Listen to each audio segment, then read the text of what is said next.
Welcome, everyone. I am Adesewa Josh, and this is Africa Matters. After a closely contested election, Bola Ahmed Tinubu emerges as Nigeria's president-elect. We look at what his victory means for Africa's largest country. And on the blink, we look at how frequent power blackouts are darkening the prospects of small business owners in South Africa. And we visit a community in Namibia where locals are reviving an age-old tradition of cosmetic oil production and supplying it to major international brands.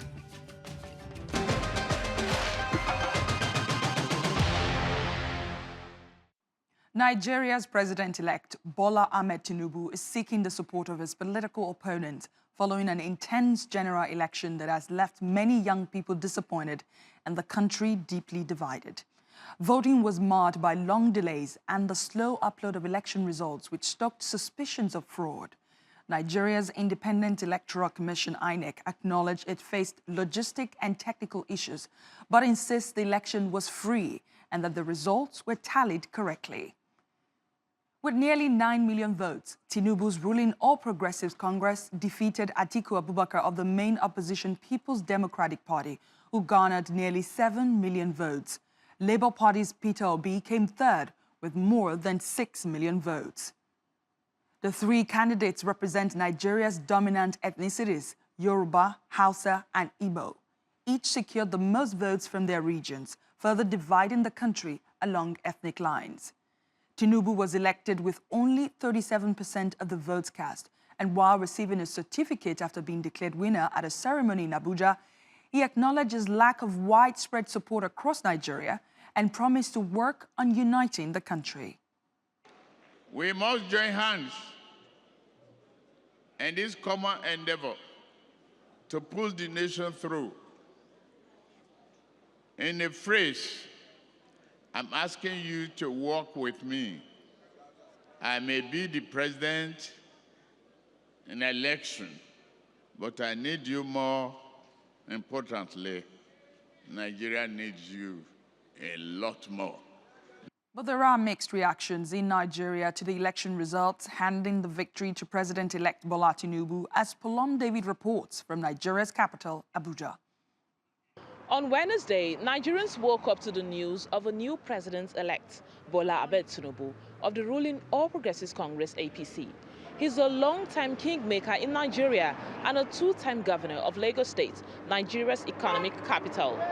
Tinubu was announced the winner of Saturday's election after getting about 8.8 million votes, nearly 2 million votes more than his contenders, Atiku Abubakar of the People's Democratic Party, PDP, who scored 6.9 million votes, and Labour Party, LP's Peter Obi, who scored about 6.1 million votes.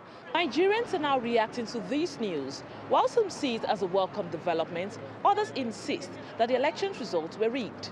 Tinubu will be our president. You cannot thief the people's mandate and expect us to respect. Don't worry, we are coming.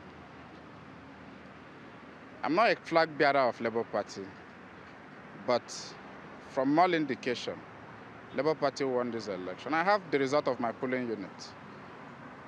And what they uploaded was a mess. I'm very happy for him. I'm very happy for him. The man, we know that Tinubu is someone can create job for many people. Look at what he done in Lagos since 1999. You know, when he was with Abiola, nobody remember his story. When his life is threatened, nobody remember about that. But what I know is that Tinubu is a good man. It doesn't concern religion.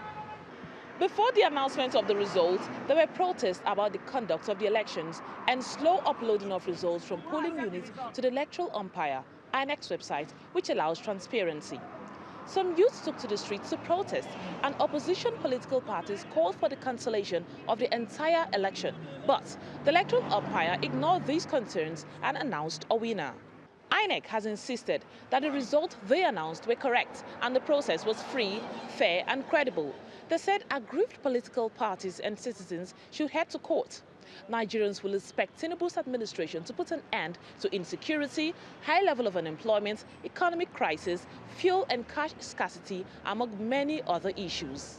Let's hear more from Kazim Balogu, Managing Director of Kalo Africa Media. He joins me from Lagos, Nigeria. Thank you so much for speaking to Africa Matters. Do you think the opposition parties will succeed in contesting the election in court? Thank you for having me. For sure, there is nothing that needs to be added. Definitely, the way things are, most of the time when we have elections like these, I don't think it's possible for them to succeed because, I want to believe this is the voice of the people. Whichever way anyone wants to look at it, the people have decided, and I don't see any kind of magic, so to speak, happening soon. For them to go to court, well, it's a normal thing. It is expected, and I think that's the right step in the right direction. But I must say that can lead anywhere. The people have decided, and Nigeria needs to move forward. But how will you describe the conduct of the election, personally? Well, as far as I'm concerned, it was fair. When you say fair, it's relative. But in any climb, when you have an election, I mean, you experience certain unbecoming. But the way it happened here, I mean, it's normal.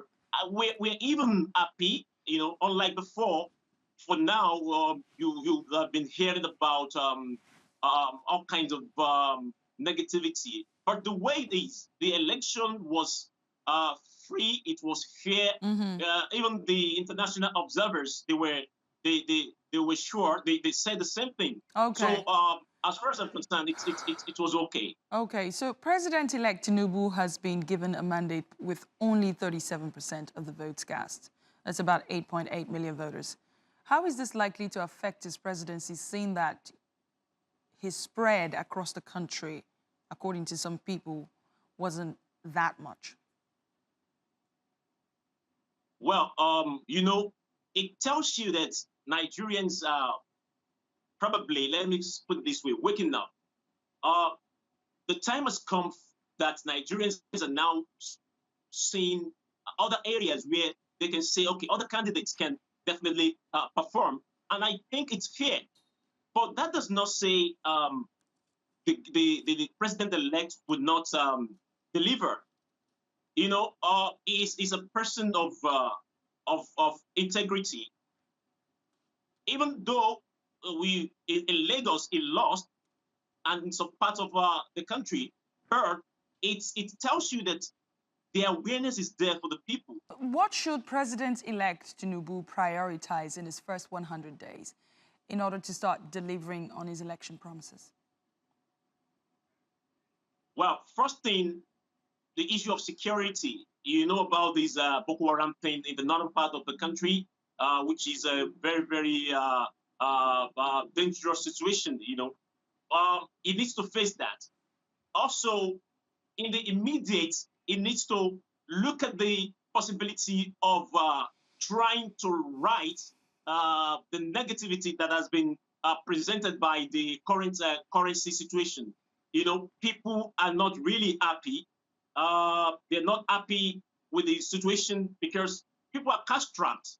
So many people are angry, and if it needs to quickly act on that, it needs to take a decisive step to kind of cushion the effect, because that is big. And also, it needs to look at the economy generally. The economy is not what we really want. In the recent time, the currency thing, and power, electricity, energy, and majorly unemployment. A lot of people are optimistic that indeed Nigeria will enter into the next phase of its democratic process, hopefully under this administration. Absolutely. Thank you so much for speaking to us, Kazim Balogu, Managing Director of Kalo Africa Media. Thanks for coming on the show. It's a pleasure. Thank you for having me. Still to come here on Africa Matters, a community in Namibia is reviving an age-old tradition of cosmetic oil production to make a living, and I'm Crystal Audison in South Africa, and I'm going to explain how the crippling power outages have impacted on small businesses in the country.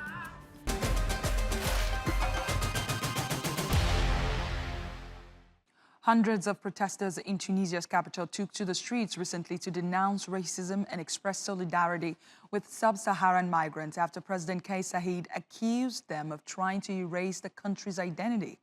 They want their leader to apologize to the community, as Adesewa Josh reports. In a meeting of the National Security Council on Tuesday, President Saied called for urgent measures to stop the arrival of hordes of illegal immigrants from sub-Saharan Africa, whom he said bring violence, crime, and unacceptable practices. On Saturday, hundreds of protesters marched down Avenue Habib Bourguiba in central Tunis, chanting, "Down with fascism! Tunisia is an African country." The situation is alarming. Testimony from migrants speak of arbitrary arrests, expulsion from homes, and racist attacks. We feel scared. We are here to work. Things have changed since Tuesday. Tunisians are rejecting us. We are being attacked and fired from our jobs. Landlords put us outside. We are in the street now. Our future is not clear. We are looking for shelter in our embassy. We want to go back to our country, but we are looking for protection now. In some places, like public transportation, we are not accepted. I have just come, but I want to leave for a safer place. I came back to look for a job, but the situation is not comfortable. We are afraid when women and children are in the streets. Some are arrested, others are attacked. On February 16th, several Tunisian human rights organizations denounced the arrest of 300 migrants in a single week. This speech gives legitimacy to anyone who would like to attack a black person in the street. Even me, as a black Tunisian, I am now threatened if I go out in the street, since people don't know the difference anyway. Fear has also won over sub-Saharan students who are now afraid to leave their homes. The speech also sparked reactions on social media by activists who were divided between support and criticism. Government has failed to comment. We tried to get interviews from government officials, but no answer. Tunisia, a country already affected by political disputes and economic decline, is deeply divided over African migrants. The latest protests and the controversy over the president's latest remarks is adding to a growing list of crises. Adesewa Josh, Africa Matters, Tunis. To Africa's most industrialized economy, South Africa, which is buckling under the pressure of electricity cuts of up to 12 hours a day. Its ailing power utility Exxon is unable to provide reliable energy, and businesses have warned of big drops in earnings as blackouts wreak havoc on an already faltering economy, struggling with high inflation and sluggish economic growth. And as Crystal Audison reports from Cape Town, it's small businesses that are paying the price. Olivia Adonis has been a hairdresser for 30 years. Small businesses like hers are the heartbeat of the economy. Last year, she had to endure more than 200 days of no power. This year, there's not been a single day that she's had uninterrupted electricity. It's impacting on her livelihood and causing her anxiety. This year, it's been quite stressful. I had to adapt to it, though, find different ways to do it, doing cuts in certain services in the load shedding schedule, and then working with a calendar, that I happened to get from the council. And then that's how I can book my appointments and plan, but it is quite stressful. With one of the world's highest unemployment rates at 32.9%, power is needed to grow the economy. The crippling power outages have severely hammered business confidence. Trade unions and economists say the rolling blackouts are now the country's #1 risk and pose a serious threat to economic growth. The city of Cape Town has tried to cushion its 4.5 million residents with specific power plans. We also have the small-scale embedded generation program that's received quite a bit of attention over the past few days. This program is an existing one, and what it allows for our consumers, residential as well as commercial, to put up solar panels on their rooftops and then to feed us the surplus power back into our network. The power crisis has seen an uptick in tech entrepreneurs thinking out of the box, using technology to assist. Our innovation and what we've done is we make it possible for individuals to invest in solar cells that get installed on schools and businesses and institutions in the country. Those businesses and schools can't afford the full installation, but they can afford their monthly bills. So they're paying their monthly bills, and that gets distributed to the token owners or the cell owners. The country's ailing utility, Eskom, says its generation recovery plan will take years. Little comfort for small business owners like Olivia Adonis, who have to continue making a living without regular power. Crystal Alderson, Africa Matters, Cape Town. Meanwhile, a resident of a village in Rwanda that's been without electricity for years has found a way to fix the problem by tapping into the village's most abundant natural resource. Axel Zaimovic has the story. When Israel Habimana came to Rwanda's capital, Kigali, he was fascinated by the potential of hydroelectric power. He discovered a setup made by professionals and decided to bring the concept to his village. I never went to school, but that didn't stop me from doing what I wanted to do. I often visited the mini hydroelectric plant of religious people, and I observed how the machines worked, and I did the same thing. Habimana's plant is 2.5 kilometers from the water basin and generates power through a pipeline that feeds into a dam that harnesses a nearby river. But he faced some challenges along the way. The challenges I have are mostly related to the availability of materials, especially cables. Also, it's difficult for me to increase the capacity of my infrastructure because the demand is high and my revenues are not significant. Rwanda has seen an increase in households with access to electricity over the past decade, from 10% in 2010 to 75% last year. Despite the progress, 1.4 million families still lack access to energy. The plant now employs 15 people and has transformed the lives of many.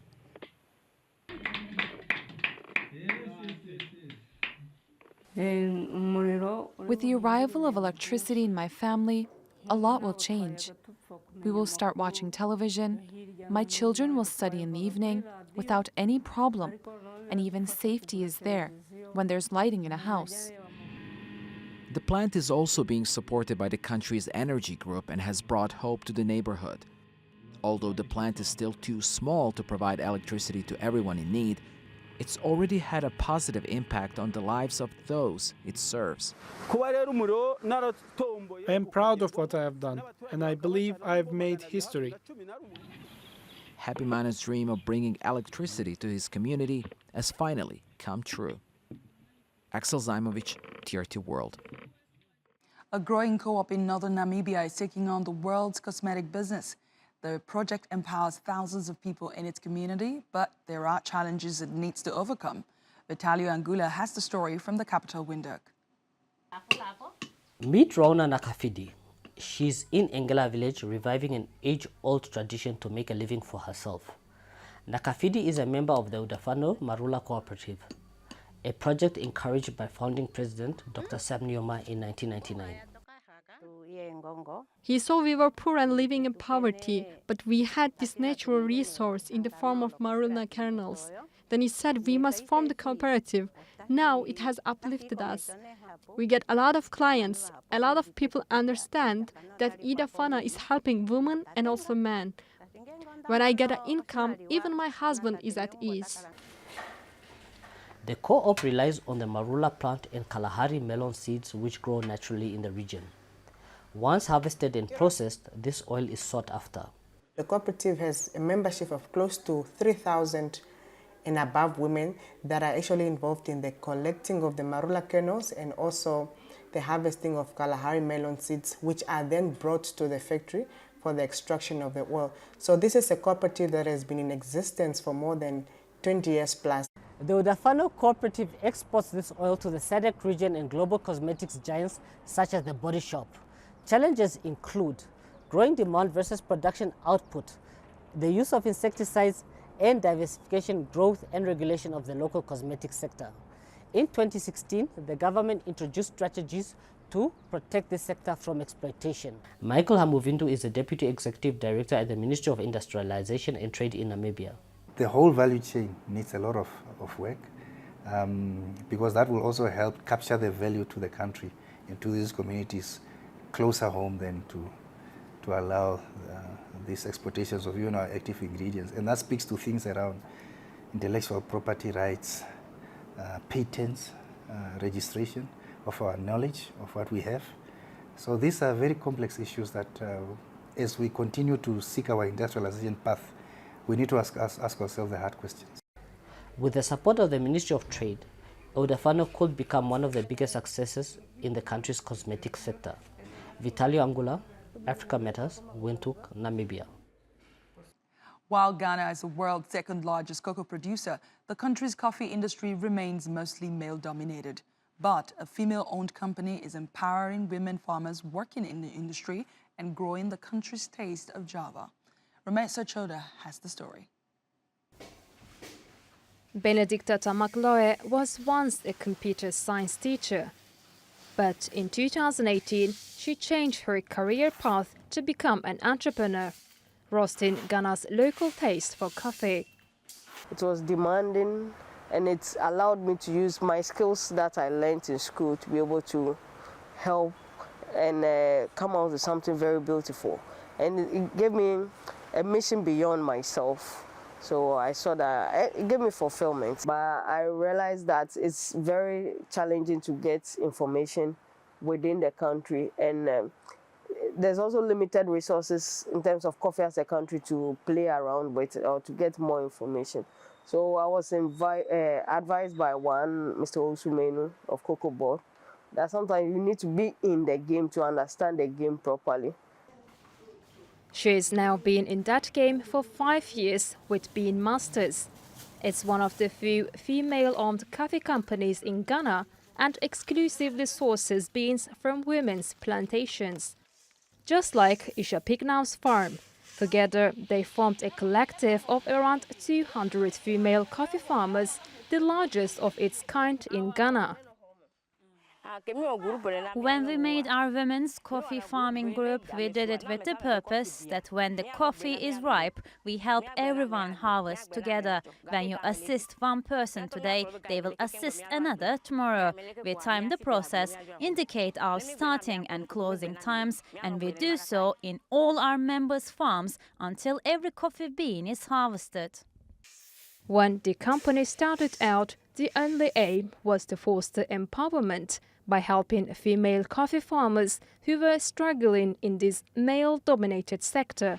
Bean Masters is an all-women company that believes in women empowerment, that believe in sustainability and authenticity. And I think that is a great vision and a great goal already that needs to be supported. Today, Bean Masters coffee is mostly sold in bulk to upmarket premises. But Tamakloe aims to expand to retail size bags, providing a bigger market for female farmers and making the coffee available to a wider range of Ghana's coffee lovers. Ramesa Chodar, Africa Matters. And this week we explored Durban. It's the third largest city in South Africa and is located in the KwaZulu-Natal province. It's also the busiest container port in the whole of Africa. Let's take a closer look.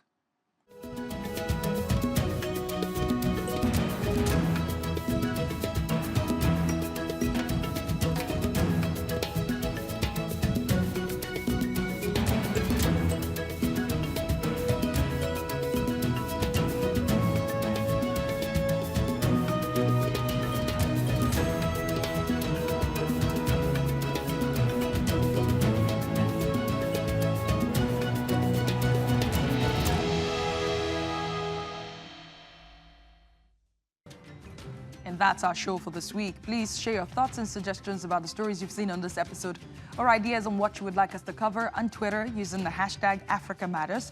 Feel free to reach out to me on my personal handle at Adesewa Josh. You can watch this episode and more on YouTube. Just search Africa Matters TRT World. like, comment, and don't forget to share. Thanks a lot for watching, and I will see you next week.